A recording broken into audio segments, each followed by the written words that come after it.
Hello everyone, welcome back to organise learning channel. अगर आप मेरे चैनल पर नए हैं तो चैनल को सब्सक्राइब करें, वीडियो को एंड तक ज़रूर देखें और अगर आपको वीडियो अच्छी लगे तो वीडियो को लाइक शेयर और कमेंट करें।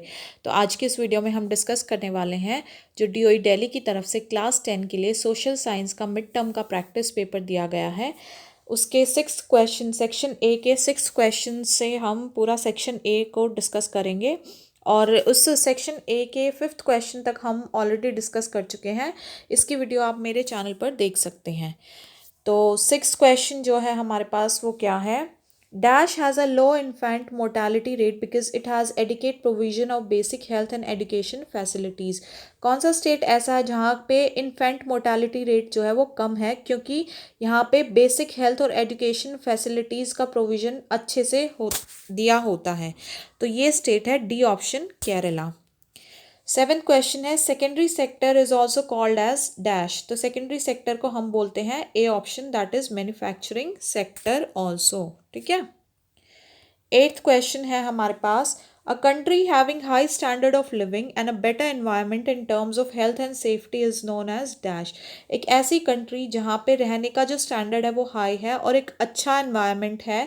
अगर हेल्थ और सेफ्टी की टर्म्स में बात की जाए कि बेटर है, मतलब बेस्ट नहीं है बट बेटर एनवायरनमेंट है, तो ऐसी जो कंट्री होती है वो होती है डेवलपिंग, यानी कि option B is correct. Next 9th question is which of the following is a millet. Millet यानी कि जो मोटे अनाज, आपने पढ़ा भी होगा आप रिसेंटली न्यूज़ में 2023 को मोटे अनाज वाला साल जो है वो डिक्लेयर किया गया इंडिया की तरफ से जो है। तो जो मिलेट होता है, मोटा अनाज कौन सा होता है, वो है option number C, that is jowar. ठीक है। नेक्स्ट 10th क्वेश्चन है अब हमारे पास ये दिया गया है, एक असर्शन स्टेटमेंट है, wheat is a kharif crop. Wheat एक खरीफ क्रॉप है।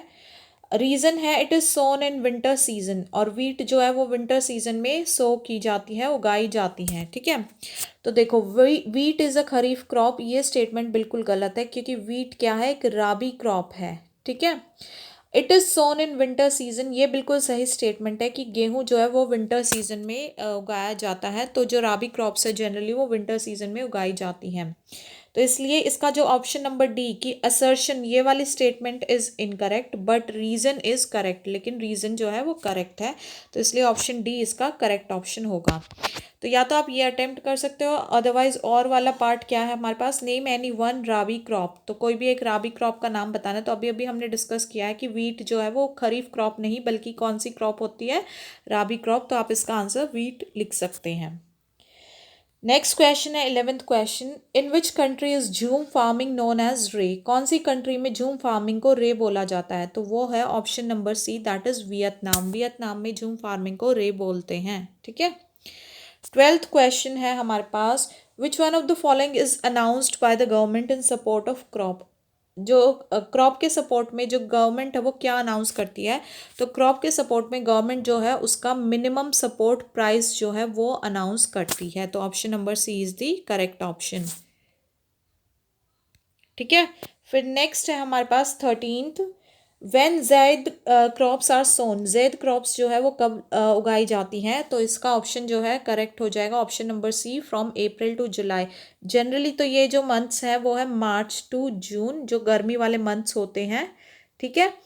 बट मार्च टू जून जो है इसमें ऑप्शन नहीं है, तो आप इसको सी ऑप्शन को, यानी कि फ्रॉम अप्रैल टू जुलाई को आप मार्क कर देंगे। ठीक है। नेक्स्ट क्वेश्चन है, what do you understand by civil war. Civil war क्या होता है, तो इसका आंसर ये लिख सकते हैं, a civil war is a military conflict between people residing within a country. Civil war एक मिलिट्री का झगड़ा है, मिलिट्री झगड़ा है किन के बीच में, जो लोग एक कंट्री में रह रहे हैं उनका आपस में जो झगड़ा होता है वो सिविल वॉर कहलाता है। ठीक है, जिसको आप गृह युद्ध भी कहते हैं। और इसके बाद है 15th question, which ethnic class is in minority इन श्रीलंका। कौन सी एथनिक क्लास है जो श्रीलंका में माइनॉरिटी में है, तो ये है तमिल्स। तो इसका सही आंसर हो जाएगा Tamils. Which ethnic class is in minority in Belgium. Belgium में इसका 15 का और वाला पार्ट है ये। तो कौन सी क्लास है, जो एथनिक क्लास है जो बेल्जियम में माइनॉरिटी में है, तो ये है फ्रेंच स्पीकिंग पीपल जो है वहाँ पर माइनॉरिटी में है बेल्जियम में। ठीक है। नेक्स्ट क्वेश्चन आता है हमारे पास 16th question, name the capital of Belgium. Belgium की कैपिटल बतानी है, तो वो है ब्रसेल्स जो है उसकी कैपिटल है बेल्जियम की। ठीक है। 17th क्वेश्चन है, when was an act pass to recognise Sinhala as the only official language in Sri Lanka? Sri Lanka में सिन्हाला को ही सिर्फ ऑफिशियल लैंग्वेज के तौर पर एक एक्ट पास हुआ था। वो एक्ट कौन से ईयर में पास हुआ था? तो उसका आंसर है 1956। नेक्स्ट क्वेश्चन है, rewrite the statement after correcting underline facts. इस स्टेटमेंट को रीराइट करना है, जिस जो ये अंडरलाइन किया गया है इसको आपको करेक्ट करके रीराइट करना है स्टेटमेंट को। तो ये स्टेटमेंट है, state government has the right to make law on central list. तो ये गलत है, स्टेट गवर्नमेंट के पास राइट नहीं होता सेंट्रल लिस्ट पे लॉ बनाने का। रादर आप इसको लिख सकते हैं, parliament has the right to make law on central list. ठीक है। नेक्स्ट है, fill in the blank, there are dash levels of government in India. कितने लेवल की गवर्नमेंट है इंडिया में? तो वो है 3 लेवल्स की गवर्नमेंट है इंडिया में। ठीक है। और नेक्स्ट 20th क्वेश्चन है, when was the state reorganisation commission formed? State reorganisation commission कौन से ईयर में फॉर्म हुआ था? तो इसका आंसर हो जाएगा 1953। नेक्स्ट है, how many languages are included in the 8th schedule in the Indian constitution?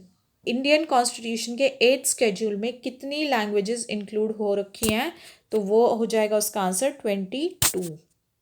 Next question है, when was the Vienna congress organised? Vienna congress कौन से ईयर में ऑर्गेनाइज हुई थी? तो वो था 1814 से 1815 वाले ईयर में। ठीक है।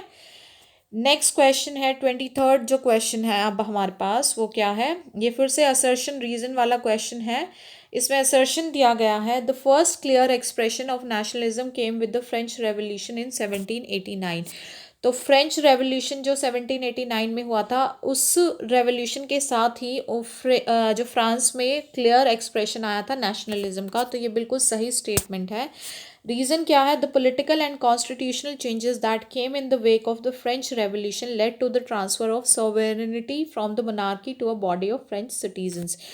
जो पॉलिटिकल और कॉन्स्टिट्यूशनल चेंज हुए थे, जो फ्रेंच रेवोल्यूशन के साथ आए थे, इससे जो है सोवेरेनिटी का ट्रांसफ़र मोनार्की से फ्रेंच सिटीजन्स की एक बॉडी तक हुआ था ट्रांसफ़र। ठीक है। मोनार्की से ट्रांसफ़र कर दिया गया था फ्रेंच सिटीजन्स की बॉडी को, सोवेरेनिटी का ट्रांसफ़र। ठीक है।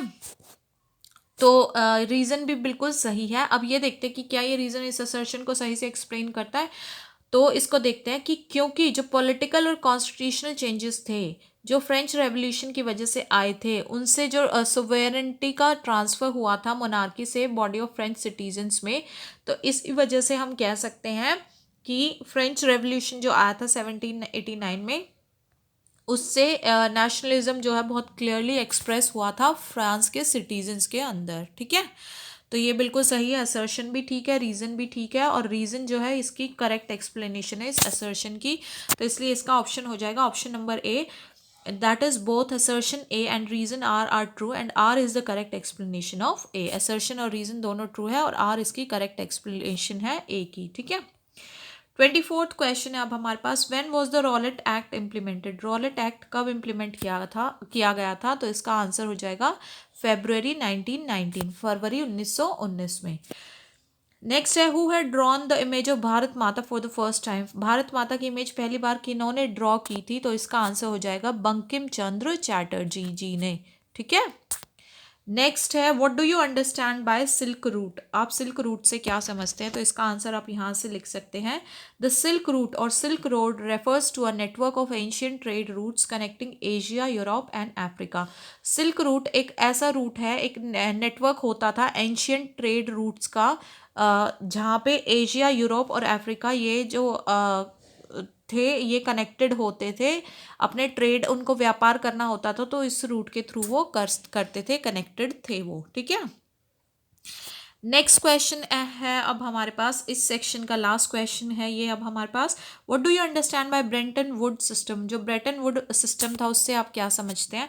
तो इसका आंसर आप लिख सकते हैं, the Bretton Wood system is a set of unified rules and policies that provided the framework necessary to create fixed international currency exchange rates. तो ब्रेटन वुड सिस्टम एक ऐसा सेट था जहाँ पे यूनिफाइड रूल्स थे, पॉलिसीज़ थी, जिन्होंने एक फ्रेमवर्क प्रोवाइड किया था। जो फ्रेमवर्क किस लिए ज़रूरी था, ताकि अगर जो करेंसी एक्सचेंज रेट हो रहे हैं ये फिक्स हो सके। जब भी हम करेंसी को एक्सचेंज कर रहे हैं तो उसके कुछ रेट्स होते हैं, तो वो इंटरनेशनल मार्केट में ऐसे होने चाहिए कि वो हर कंट्री में वो रेट्स सेम होने चाहिए, अलग कंट्री में अलग नहीं होने चाहिए हैं। तो ये था ब्रेटन वुड सिस्टम। ठीक है, तो इसी के साथ हमारा सेक्शन ए जो है वो कंप्लीट हो जाता है। तो आशा है कि आपको सेक्शन ए, इसके क्वेश्चंस, आंसर्स और ये वीडियो समझ में आई होगी। और सेक्शन बी जो है वो हम नेक्स्ट वीडियो है उसमें डिस्कस करेंगे। तो अगर आपको ये वीडियो समझ में आई है और अगर आपको वीडियो अच्छी लगी है तो आप वीडियो को ज़्यादा से ज़्यादा शेयर करें, वीडियो को लाइक करें, कमेंट करें, चैनल को सब्सक्राइब करें। मिलते हैं नेक्स्ट वीडियो में, तब तक के लिए बहुत अच्छे से अपनी तैयारी करते रहिए। All the best for your exams.